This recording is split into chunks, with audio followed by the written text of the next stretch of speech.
In the history of science and technology, China has many firsts. Great inventions which powered the modern world. Printing, paper, gunpowder, the magnetic compass. The Chinese people throughout their history have been endlessly inventive. In the middle of the departure hall at Beijing Airport is a huge bronze sculpture. It's a replica of a water clock, designed by a Chinese scientist nearly 2,000 years ago. It's a reminder of the importance that Chinese civilization always gave to science and technology. In modern times, it fell behind the West in that, and especially in the period of the Cultural Revolution in the 1960s and 70s. But 40 years ago, the movement began to restore science and technology in China. And now it's gathering pace every day.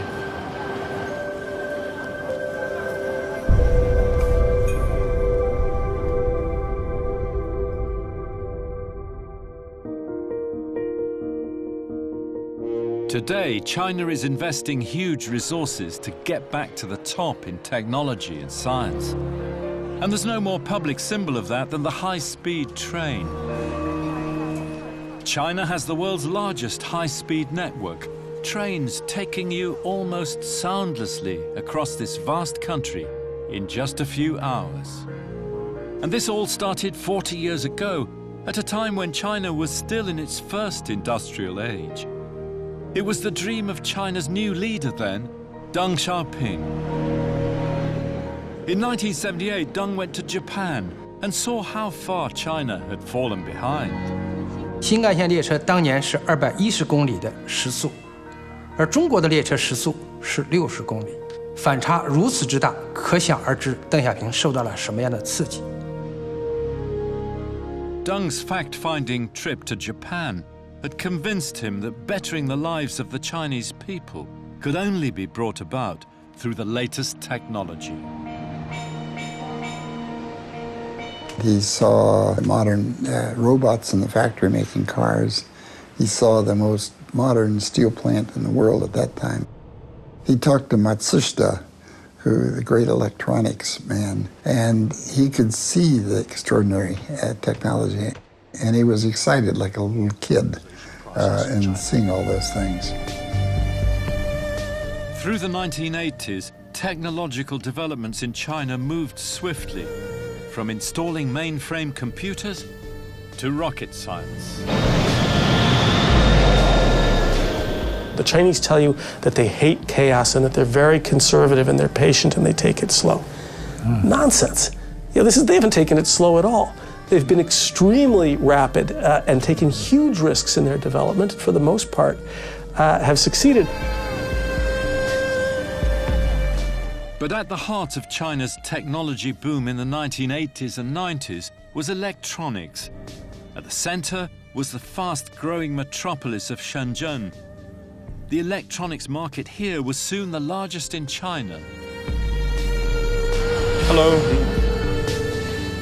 But China's developing high-tech industry was based on imported technology and parts, and cheap local labor doing the processing and assembling for export.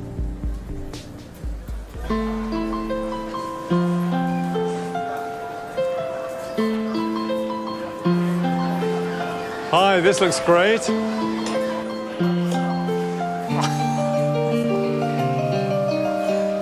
So this one is 485. Yes. 485, including the coder. Yeah. Yeah, 485. God, it's only about 60 quid. And all this is made in China. Yes. Shenzhen. Shenzhen. Everything made in Shenzhen. Yes. But in 2002, they shifted the focus to a smaller cluster of technologies and now began to promote indigenous innovation. I don't buy into this, that everything has been copied. What they did was called learning by doing. And what they did was they imported know-how and technology. They weren't so interested in the how of it, the theory of it. Let's put it to work. Let's start putting people to work. Let's start adding to the economy. And we have time, later on to figure all of this out. But they started their own programs. So they've been very successful in their own programs. Now, the big plan is this Made in China 2025. They don't want to be dependent anymore on outside people for technology.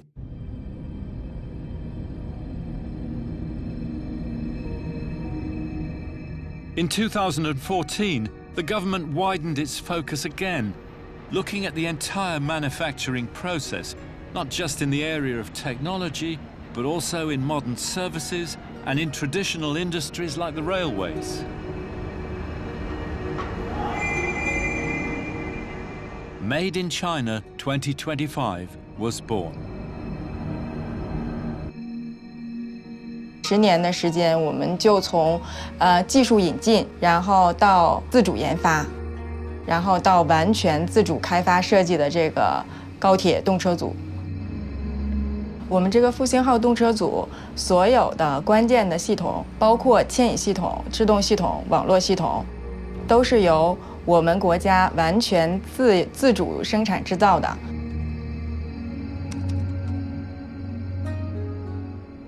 我们现在最高的实验速度是420公里，是2016年7月15号在正徐客专创造的。Fantastic. Absolutely fantastic. So how big is the network now? 到2017年底，然后中国的这个高铁里程是2.5万公里，然后基本上这个里程加起来是占全世界从第2名到第10名国家总和，然后这个是属于世界第一。That's incredible. 25,000 kilometers of high-speed network. Looking at the future, the network is still expanding. How do you see the future? 到2025年，应该全国的高铁线是3.8万公里。我们时刻准备着走到国外去。So while China is aiming to be self-sufficient in traditional technologies by 2025, the next goal is to be at the cutting edge in the development of new technologies. And the key to achieving that is for the high-tech companies to form relationships with research institutes and universities like SUSTech here in Shenzhen. And this is beginning to change the way China teaches science, with the emphasis now on innovation and creativity. Hi, everybody. Can I interrupt you? Okay. So what are you doing at the moment? We are doing an experiment to produce carbon fiber reinforced polymer composite. Wow. Yeah. And can I just ask you, why did you choose this university? In SUSTech, there are many opportunities and options. I can just do what I want to do in this laboratory and choose the topics that I'm interested in and do something that I am so passionate about. So you have a choice of research areas. Yeah. How about you? We can choose our major according to our strong points and personal development requirements. Right. Yeah, and make sure we are work on something innovative and have our talent cultivated. Right, right. So a lot of freedom. Yes. Yeah. Freedom and diversity. Yeah. And it's already beginning to work.